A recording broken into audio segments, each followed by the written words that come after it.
All right, it's the middle of May here in Midwest Missouri. The spring weather showed up real fast, and the bees have brought in so much nectar so fast that we have 5 and 6 supers on the hives. And traditionally we would pull them off and extract them and give it back to them so that they can keep filling them, but they're bringing it in so fast. The moisture content of the honey is too wet to extract yet, so I got to leave it on there for a few more weeks. So I thought today I would walk you through the process of getting a smoker going and what it's like working really tall stacks of hives. I will get the camera repositioned here in a minute and show you what it looks like from my perspective. This might end up being a long format video. Basically, I want to give anyone out there who's interested in becoming a beekeeper, or anyone who's interested to know what it's like being a beekeeper, an idea of the process. I typically tell those who are interested and want to know more about the hobby, you can spend as much time or as little time as you'd like with your bees.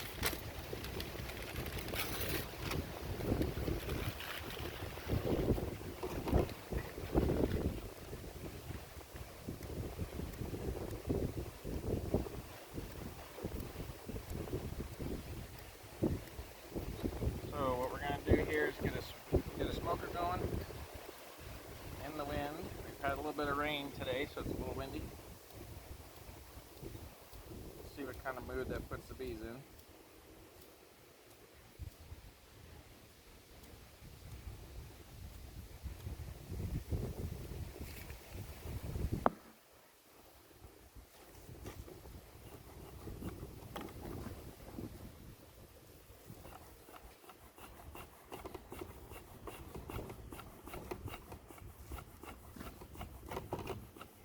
So right now we're just loading a smoker up with some newspaper and some cedar chips.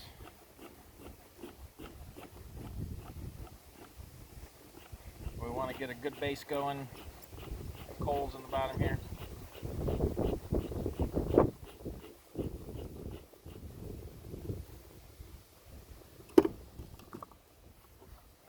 Alright, give me just a minute to get you repositioned behind the hives, and I'll show you what it's like to work a tall stack of hive supers here.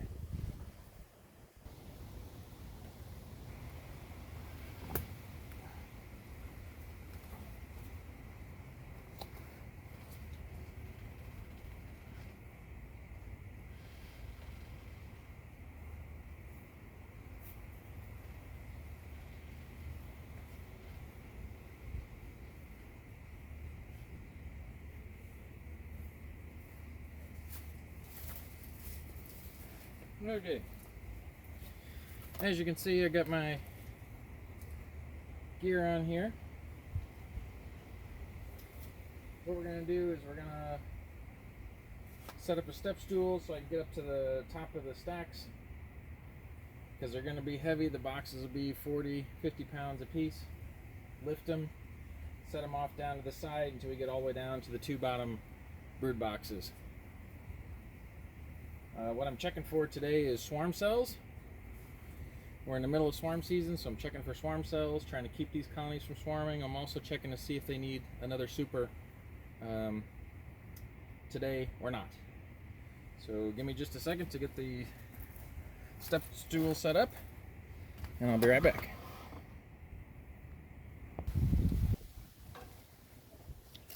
Alright, I got my step stool. We'll put my gloves back on. Been beekeeping for many years. Yes, I still wear all of the protective gear because stings do still hurt.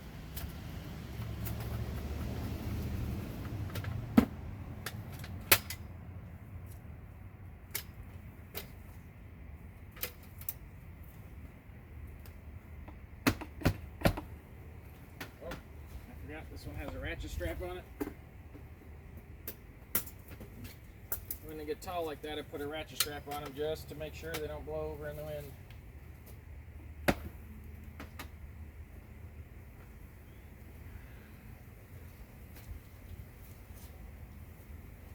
Okay, I'll take the outer telescoping cover and I'll set it down. That'll give me a place to put the rest of the stacks. I'll smoke these guys here gently, just to let them know I'm here. And we'll go ahead and get started.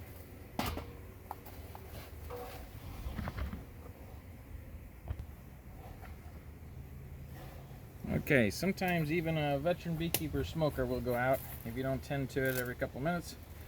So I got her relit. Put the glove back on here.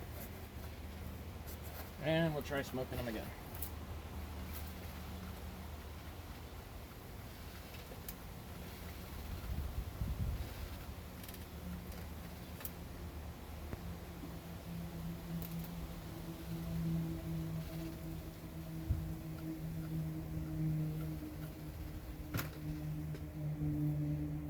I'll give it a few seconds for the smoke to settle in the box, and then what we'll do is we'll take one box off at a time and we'll stack it up over here on the ground until I get all the way down to the bottom two boxes where the queen is raising brood.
Alright, I'll show you what this looks like here. I'm gonna get it in the sunlight for you. This is a super frame. It's a honey frame filled with nothing but honey. These sections in the upper left and right hand corner are already capped. They've already been refined down to the moisture content that the bees are comfortable storing honey. This area down here, they're still bringing nectar in, converting it to honey, filling up these cells. Once they're filled and they're happy with the moisture content, they'll cap them as well. So this is great. This is what we're looking for.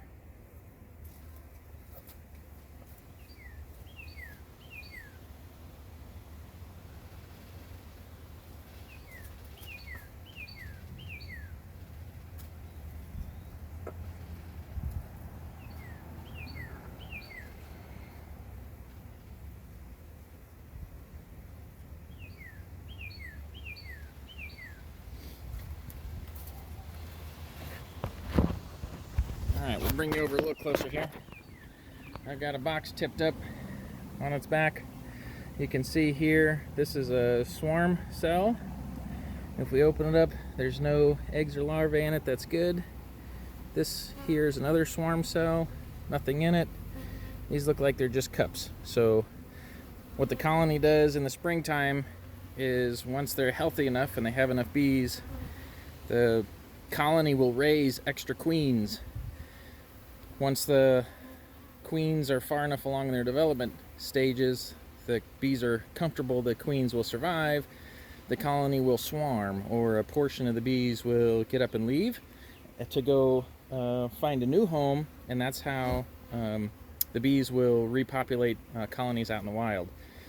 as beekeepers, we can try to control their swarm behavior by looking for these swarm cups here and just scraping them out or knocking them down. If the bees aren't able to raise a replacement queen or multiple replacement queens, then they often won't swarm. So this is what the inside of a hive looks like up close. My hives are Langstroth hives with 10 frames in the 2 bottom nukes. The 2 bottom deep boxes where the queen generally rears brood. And then most all of my supers, I run 9 frames. So same size box, but you take 1 frame out and you space the frames apart. That allows the bees to draw wax out past the top bars here. When it's time to harvest, then I can just come along with a bread knife or serrated bread knife and just slice right down the frame quite easily and not have to spend time with an uncapping tool. We are probably about a week or 2 away from harvesting. I'd say about 50 to 60% of these frames are capped. I generally like to wait until they're almost all the way capped. That keeps the moisture content of the honey down low, usually around 16 to 18%. That way the honey won't ferment and turn into mead. In another couple weeks, when we're ready to extract, I'll try and set the camera up and bring you along and show you what it's like to steal a couple hundred frames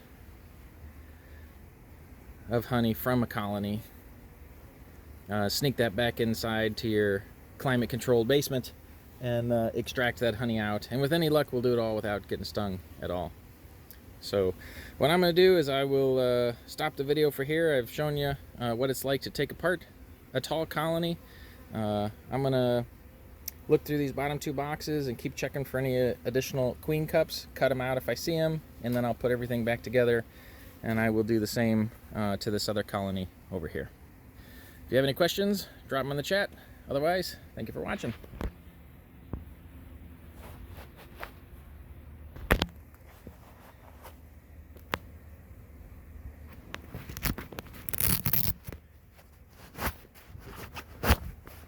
If I can get my gloves off to turn off the camera.